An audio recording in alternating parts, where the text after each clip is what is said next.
Kur e dëgjojmë këtë tingull e tekst të bukur, menjëherë na kujtohet e ëmbla Eli.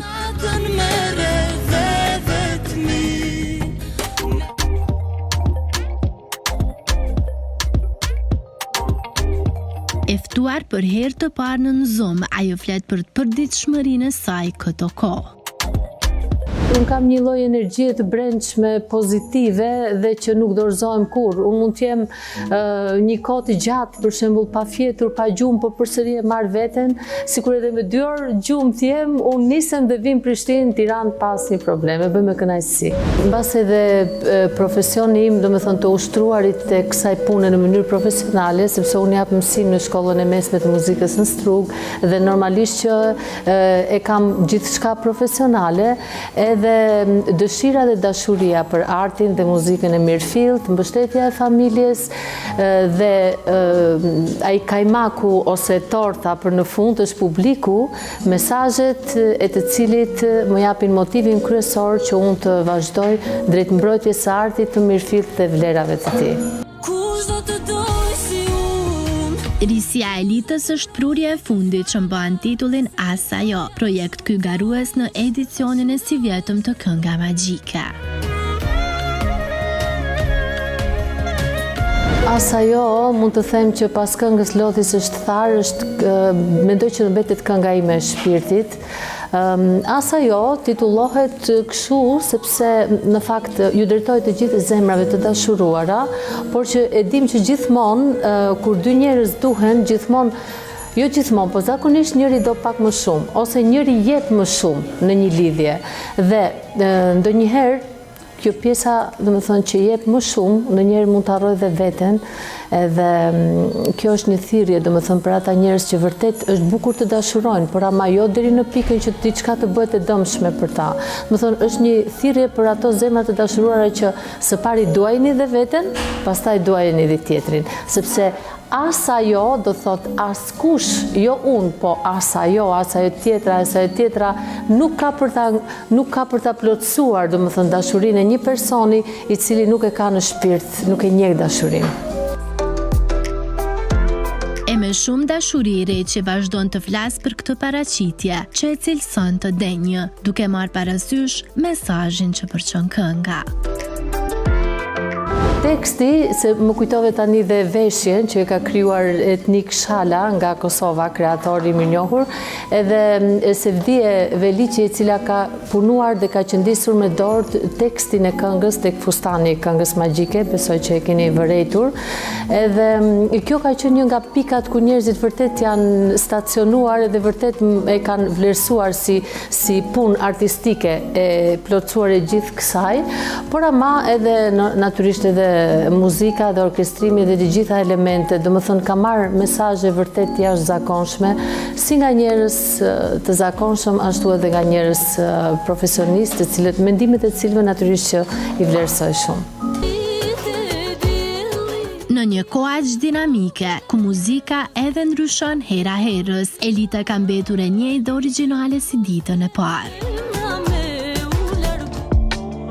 E për këtë ajo shprehet se Albina, varet se çfarë qëllimi apo motivi i vë vetes kryesor në jetë. Unë, domethënë, atë prioritetin kryesor në jetën time kam familjen time. Pastaj kam punën me studentët dhe nxënësit e mi. Natyrisht që puna me këngën, pjesëmarrjet festivale apo projektet muzikore të cilat unë mundohem që t'i realizoj, pikësynimin kryesor e kam që unë t'i bëj në mënyrë sa më profesionale artistike.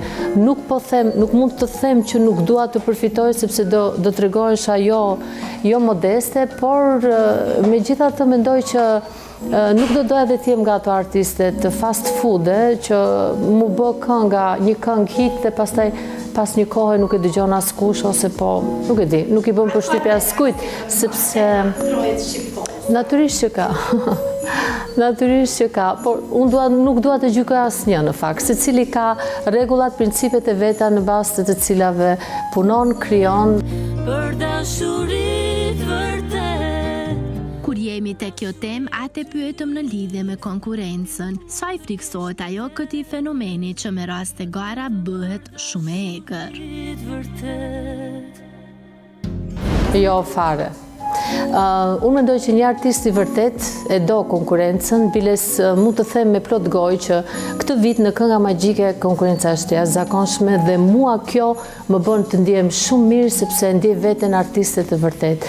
Kur ti ke konkurrencë, natyrisht që dhe vlera jote rritet më shumë. Nëse s'ka konkurrencë, pastaj çfarë sensi ka? Elita Reqi thot se baloadat janë ato që e identifikojnë dhe i shkojnë si kostumi më i bukur, por nuk kanë shkallon edhe zhanre tjera.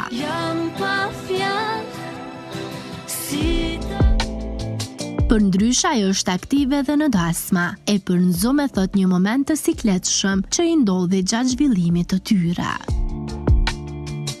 Më kujtove tani, më ndodhi në një dasëm, ishte shumë e çuditshme, dhe më thonë, fustani dhe takat i kisha, jo se mund të më ndodhi që ti kem veshur dhe 2-3 herë larg kësaj, por i kisha, do më thonë, fringo të reja, edhe fustani dhe takat, dhe kisha shkuar 2 orë përpara, rregulluar që, do më thonë, të ambientohem me ambientin e dasmorët. Dhe imagjino në momentin që duhet të hynë të nusja, 5 minuta për para, më ka plas një rryp këtu të kana e fustanit, në moment, paf, edhe e mbaja këtë me dorë, taka mu thyje, nuk e di çfarë pati, fati madh, sepse unë gjithmonë me bashkëshortin kur shkoj, gjithmonë një paltak ose një diçka i mba rezervë, edhe kishim makinën afër, mi solli u ndrova, ama përjetova një stres të papar, sepse ishte momenti kur duhet hynë të nusja, po unë këtë e quaj si syri keq,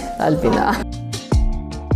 Për fund, ajo ka zbuluar projektin e radhës e madje e bën një thirrje që duhet patjetër ta dëgjoni. Dua ta zbuloj këtu që kam në plan të realizoj pas Këngës Magjike një bashkëpunim me kantautorin dhe artistin jashtëzakonshëm Piro Çako.